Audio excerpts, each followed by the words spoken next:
அவரோட பொண்டாட்டிய கூட மேடம் அவரே வேற ஒருத்தவங்க பொண்டாட்டிய கல்யாணம் போ நான் கல்யாணம் வாழ்க்கை கேள்விக்குறியா இருக்கு. ஒண்ணு வாழ்ந்தா நான் உங்களோட வாழுதேன் மேடம்.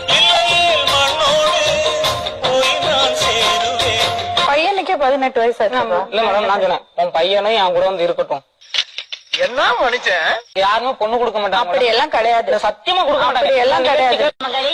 மாமன் பண்ண மயக்கிறதுக்காக கொஞ்சம் பவுடர் போட்டு வந்தா உங்களை என் வீட்டுக்குள்ள ஒரு நிமிஷம் கூட இவ இல்லாம இருக்க முடியல மேடம். இருந்ததெல்லாம் இவன் ஞாபகம் தான் வருது. மனசு வேற எதுலயாவது ஈடுபடுத்திக்கோ. எங்க போய் ஈடுபடுனாலுமே இவன் ஞாபகம் தானே வருது. நான் சும்மா இருந்தாலும் என் ஊருக்காரங்க சும்மா இருக்க மாட்டாங்க. போன வருஷம் நடந்தது இந்த வருஷம் பேசுவான். ஊருல உனக்கு ஒரு மேடை, வானுல உனக்கு ஒரு மஞ்சள். அவங்களுக்கு விருப்பம் இருந்தா கூட்டிட்டு போப்பா, எனக்கு பிரச்சனையே இல்ல. இப்ப நீ இப்படி மூஞ்சி மறைச்சுக்கிட்டு இருந்தா ஒண்ணு நடக்க போறது பொண்ணு இல்ல பொண்ணு மறைந்திருந்தோம் தாக்கம் காதலியே.